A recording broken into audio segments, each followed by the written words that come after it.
তখন আমার মার বয়স কত হবে, খুব বেশি হলে হয়তো 25 না, আর একটু বেশি হবে, হয়তো 27-28 হবে।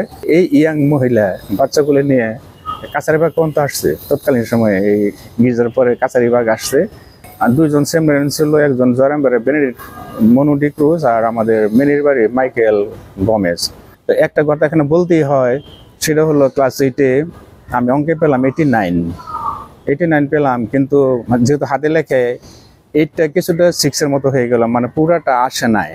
তাহলে আমাকে ওখানে 69 দিল। তা আমি জানি এটা আমি 89 কেন আর বেশি পাবো, কিন্তু 69 ফলে এখানে আমাকে সেকেন্ড করলো। আমাকে জিজ্ঞেস করলো তোমার নাম কি, আমি বললাম থিওটেলিয়াস রিবেরো।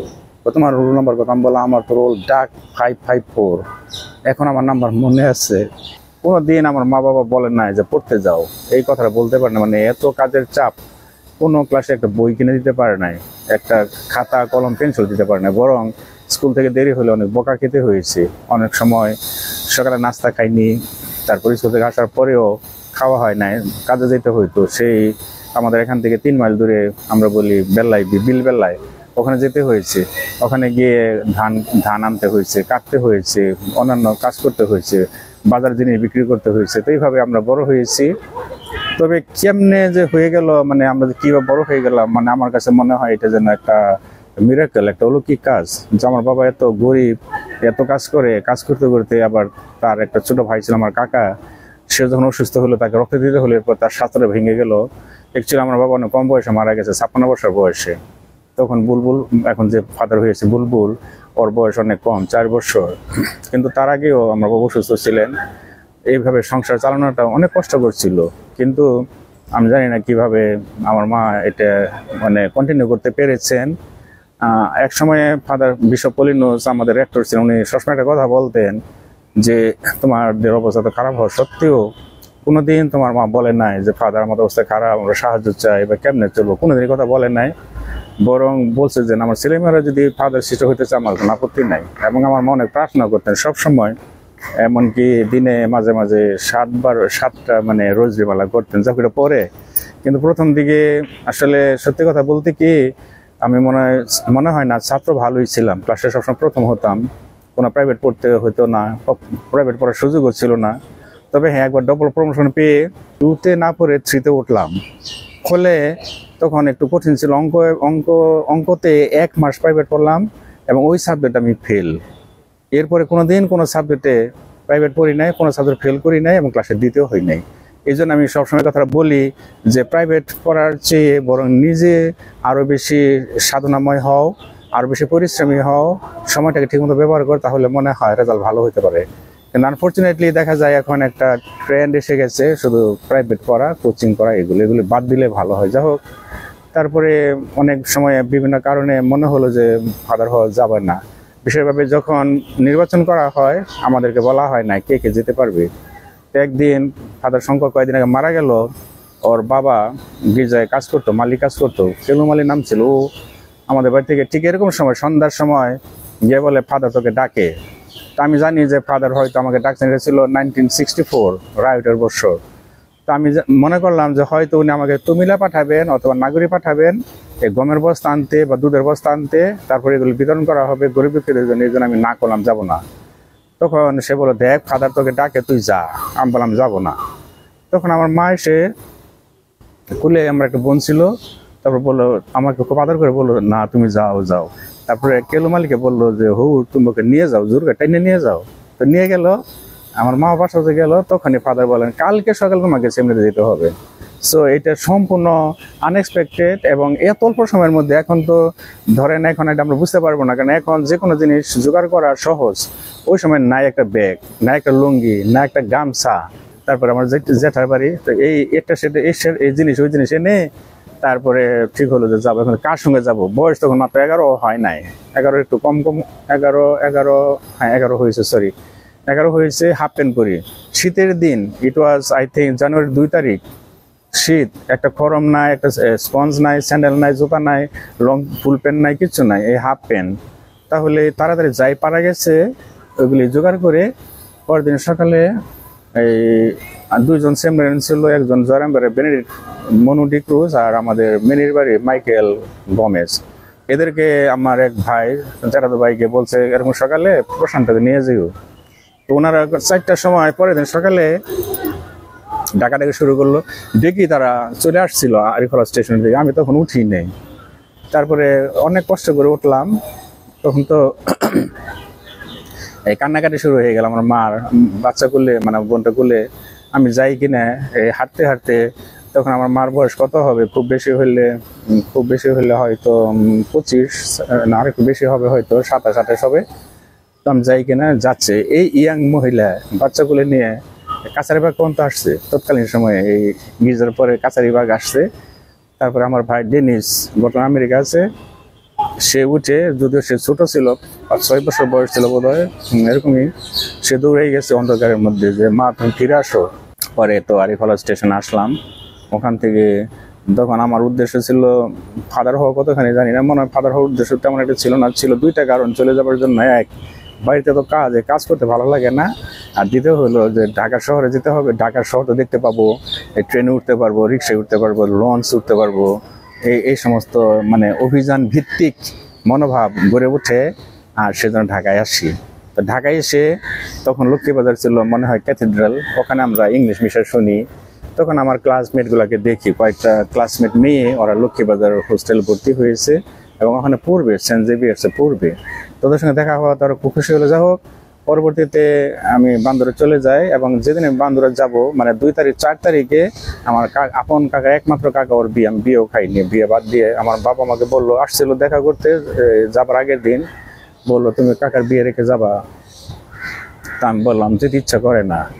তখন আমার মা বললো বাড়িতে থাকতে তোমার কাকার বিয়ে খাওয়া দরকার নাই, তুমি সেমনিতে যাও, ফাদার হও, ফাদার হলে ভালো হবে।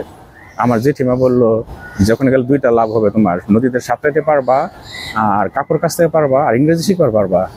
আমি বললাম ভালো, একটু কথাগুলো বন্ধ না যাই। তারপরে তো বান্দরা সেমনিতে গেলাম, ওখানে তো আমাদের নদীতে স্নান করতে হতো, নদী থেকে পানি আনতে হতো বাথরুমের জন্য, এই ধরনের কাজ। তাও আমার ভালো লাগতো, কিন্তু অনেক ক্ষুধা লাগতো, কারণ অল্প খাওয়া তো, আর আগে বাচ্চা খাওয়া ছিল মানে টাইম মতো, কিন্তু ভালো লাগতো যেহেতু খেলার সুযোগটা ছিল। কাজে আমার তখন পড়াশোনায় মনোযোগ আসে নাই বেশি একটা, কিন্তু আমি দেখি যে আমি সব পারি, অন্যান্য ছেলেরা পারে না, আমি দেখি সব পারে। তারপরে লাটিন এত ভালো লাগতো যে আমার মনে হয় 95 নিচে কখনো পাইনি লাটিনে। আর ইংরেজিতে 2-একবার 100ও পাইছি, অঙ্কে তো পাইছি 2-3বার। আর ক্লাসেও ওখানে 4-5টা বিষয় দেওয়া হতো, পুরস্কার দেওয়া হতো, প্রথম, দ্বিতীয়, তৃতীয়, এটা একটা ক্যাটাগরি।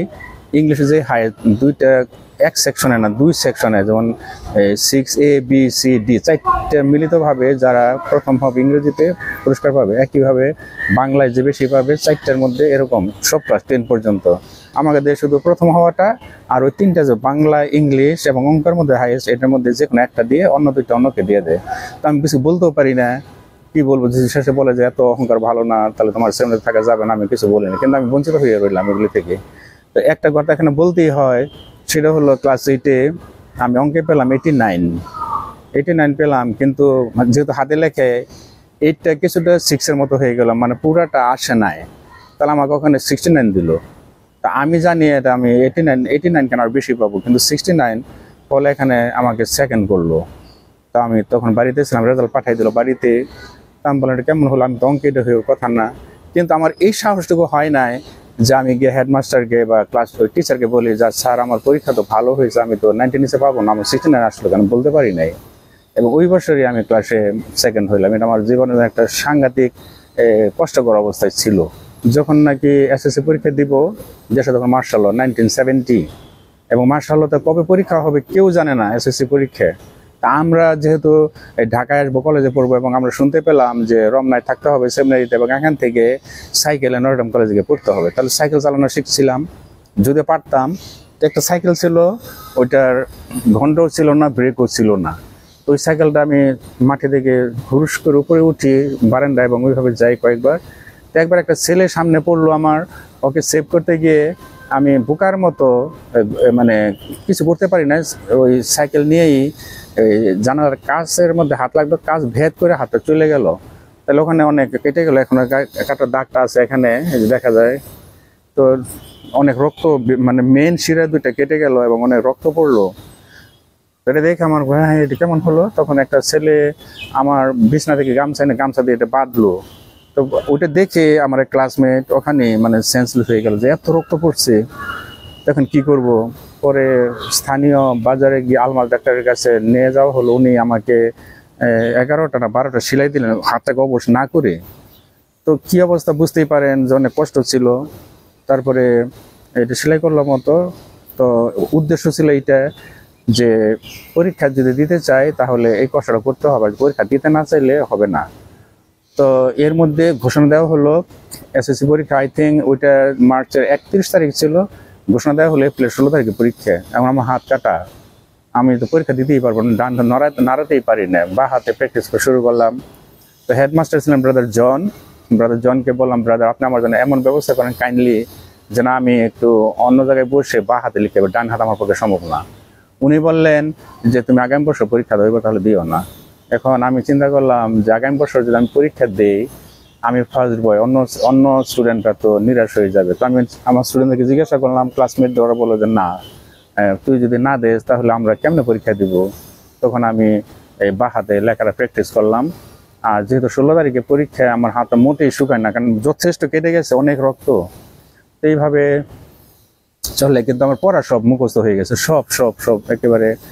তখন পরীক্ষার 4 দিন আগে ওখানে যে সহকারী পরিচালক ছিলেন ফাদার সিমন থেটা, উনি ফাদার উরবান যিনি রেক্টর হয়েছেন তখন মাত্র বললেন যে এইভাবে তো হয় না, ও তো পরীক্ষা দিতে পারবে না, ওকে ঢাকা পাঠাই দেন এবং ওখানে গিয়ে হোলি ফ্যামিলি হাসপাতালে চিকিৎসা করুক, আশা করি হাতটা ভালো হয়ে যাবে।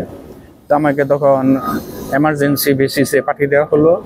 বিশালগঞ্জে আসলাম, তারপরে হোলি ফ্যামিলিতে গেলাম, কিন্তু হাতের রক্ত পড়া তো সঙ্গে সঙ্গে বন্ধ হয়ে। যাই হোক, এই রক্ত পড়া হাত এবং হাত ব্যথা নিয়ে আমি পরীক্ষা দিলাম। এবং জানেন আপনারা এখন তো সহজ, আগে প্রথম দিনই দুইটা পরীক্ষা হতো, Bangla first paper second paper, 10টা থেকে 1টা বা 2টা থেকে 5টা, কি যে অবস্থা। তাহলে প্রথম দিন আমি পরীক্ষার হলে গিয়ে সিদ্ধান্ত নিলাম বা হাতে না ডান হাতে লিখবো। তাহলে আমি ডান হাতে লেখা শুরু করলাম। প্রথম পরীক্ষা লেখার পরে আমার হাতে অনেক রক্ত এবং হাতে ফুলে গেছে। তারপরেও দ্বিতীয় পত্র লেখলাম, বাংলা দ্বিতীয় পত্র 2টা থেকে, এবং তখন ঘড়ি নাই, সময় দেখা যায় না, কি যে একটা অবস্থা। তো দ্যাট ওয়াজ বৃহস্পতিবার। শুক্রবার ছুটি ছিল। আর্টস গ্রুপে থেকে ইলেকটিভ ম্যাথ নিয়ে আমি পড়াশোনা করেছি, তো ওইটাও খুব ভালো হলো। তো এইভাবে সবগুলো পরীক্ষাই ভালো হলো। তখন আমার মনে হলো যে কোনোভাবে আমি ফার্স্ট ডিভিশন পাবো।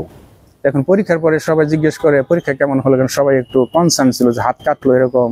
তো কেউ কেউ খুব খুশি ছিল যে হাত কাটছে, ভালো হয়েছে, কারণ ওর অহংকার কমবে। যদি হাতটা না কাটতো তাহলে হয়তো সমস্ত পরীক্ষার মধ্যে একেবারে সারা বোর্ডের মধ্যে প্রথম হবে। এটা অনেকে আমাকে বলেছে, আমাদের স্টুডেন্টরা অনেকে বলেছে। তো যাই হোক, পরে যখন পরীক্ষা শেষ হয়ে গেল তখন অনেকে অনেক কথা বললো। আমার মা বললো মুখ তো পাস করতে পারবে না, কারণ হাত কাটছে। আমার বাবা বললো জানি না কোন ডিভিশন পাবে, কিন্তু 700 পাবে হাতে 1000 থেকে। তারপরে যারা আমাকে বললাম, আমি বললাম যে হয় আমি ফার্স্ট ডিভিশন পাবো না তো কম্পার্টমেন্টাল, কারণ সমাজ বিজ্ঞান পরীক্ষা মানে হঠাৎ করে অবজেক্টিভ প্রশ্ন দেওয়া হলো 50%। আমার মনে আছে যেটা ব্রড প্রশ্ন সেটা ভালো মতো লিখেছি, আর বাকি অবজেক্টিভ প্রশ্নগুলোর যে এডিশনাল পেপারে লিখলাম সেটার মধ্যে আমি নাম লিখলাম কিনা, রোল নম্বর লিখলাম কিনা আমার মনে নাই। নাম তো লেখার প্রশ্ন না, রোল নম্বর অন্যান্য ডিটেলসগুলো লিখলাম কিনা মনে নাই, এবং পিন মানলাম কিনা সেটা আমার মনে ছিল না।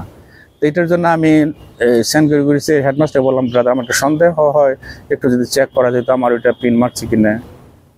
ওইটা কিছু করা যাবে না। তাহলে আমার মনটা খারাপ হয়ে গেল। যাই হোক, পরে যখন আমরা রমনায় আসলাম সেমিনারিতে, তখন আমাদের রিট্রিট চলে। তো এখন হঠাৎ করে ইট ওয়াজ এক্স্যাক্টলি জুলাই 4, তখন পাকিস্তান অবজারভার পত্রিকাটা চলে, দৈনিক পাকিস্তান, এরকম বেশ কয়েকটা দৈনিক পেপার, এবং সেদিন ছিল আমেরিকার স্বাধীনতা দিবস। তখন এই রেজাল্ট যখন আউট হলো পেপারে, তখন ওখানে আর্চবিশপ গাঙ্গুলি, তারপরে আরো কয়েকজন ফাদার আমার মনে নাই, খুলনার বিশপ, তখন আমাদের রেক্টর উনি নিয়ে বললেন। তো সবার নামে মানে সবার রোল নম্বরে দেখা গেল পাশ করেছে, কিন্তু আমার রোল নম্বর আমি আর পাই নাই। তাহলে আমি ধরে নিলাম যে আমি হয়তো পাশ করি নাই। তখন অনেকেই সান্ত্বনা দিল, ফাদার লেনার মারা গেছেন, ফাদার লেনার, তারপরে সুনীল পিউরিফিকেশন স্যার ডাক্তার মুনাকে, উনি বলেন যে আপনার তো ফেল হবার কথা না। তা আমি জানি আমাকে আর রাখবে না। চিন্তা হলো এখন যদি আমি যাই বাড়িতে গেলে বাবা তো ওদের মায়ের দিবে, বলবে এমনি তোমাকে আমি সামনে দিতে চাই না, বড় ছেলে চলে গেছো, আবার পরীক্ষা ফেল করছো, নানান ধরনের চিন্তা। আমি তখন যে কি করবো বুঝি না। তো আমার অনেক খারাপ লাগলো। সবাই পাশ করলো, যারা নাকি আমার খাতা দেখে লিখলো ওরা পাশ করলো সেকেন্ড ডিভিশন, আমি পাশ করলাম না। আমার কেমন জানি পৃথিবীতে জানি কেমন মনে হলো যে এটি কি এসএসসি পরীক্ষা এতই কঠিন যে আমি পাশ করতে পারলাম না। তাহলে আমি এইখানে বারান্দা যাচ্ছে, ওখানে বের হয়ে বারান্দা গিয়ে একটু কান্না করলাম। তখন সুনীল স্যার আর আরেকজন জানি কি আমার মনে নাই ঠিক, তারা কি আমাকে সান্ত্বনা দিল, কিছু হবে না, থাক, আপনি তো ভালো মানুষ, ভালো ছেলে, আশা করি আবার পরীক্ষা দিতে দিবে। তো ওদিনে আমার চোখ খারাপ হয়ে গেল, কাঁদতে কাঁদতে অনেক খারাপ লাগলো। এমন সময় ফাদার পিটার রোজারিও বাট্টি, উনি আমার যতখানি মনে পড়ে, দ্যাট ওয়াজ পাকিস্তান অবজারভার, নিয়ে ওই ঘরের মধ্যে গিয়ে, যে ঘরে আমরা খাচ্ছিলাম ওখানে ঢুকলো, তখনও সবাই বের হয় নাই ওই খানাঘর থেকে। তখন উনি বললেন যে Bandura Gobindapur Holy Cross High স্কুলের ছাত্র থিওটেনিয়াস রিবেরুকার নাম।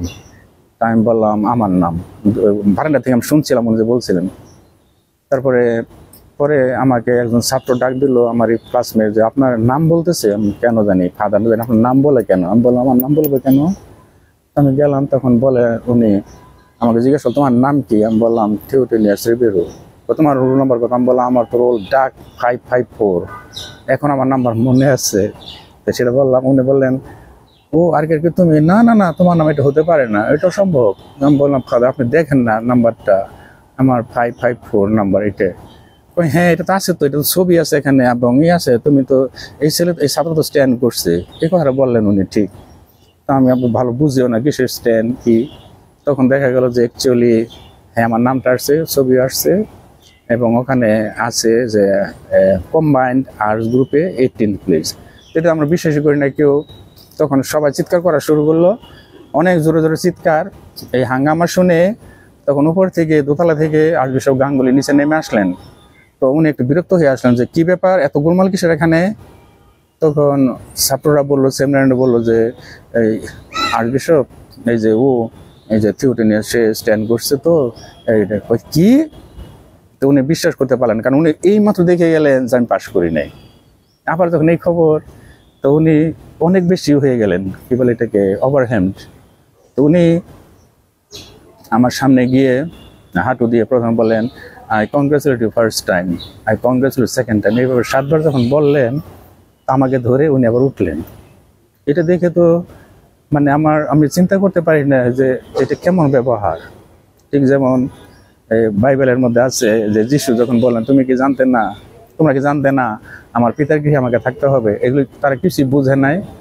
মারিয়া সেটা অন্তরে গেঁথে রাখলেন। আমার মনে হলো যে আমিও এই বিশ্বকরী ব্যবহারটা অন্তরে গেঁথে রাখলেন, মানে কি, কেন তিনি এরকম করলেন? তার পরবর্তীতে আমি বুঝলাম জিনিসটা, যে তখন অনেক আপনারা বুঝতে পারেন যে তখন কিরকম প্রলোভন আসতে পারে বের হয়ে যাওয়ার জন্য, তারপরে দেশের বাইরে গিয়ে পড়াশোনা করার জন্য। কারণ তখন ওই ধরনের রেজাল্ট তো অপ্রত্যাশিত, এবং খ্রিস্টান সমাজে তাও।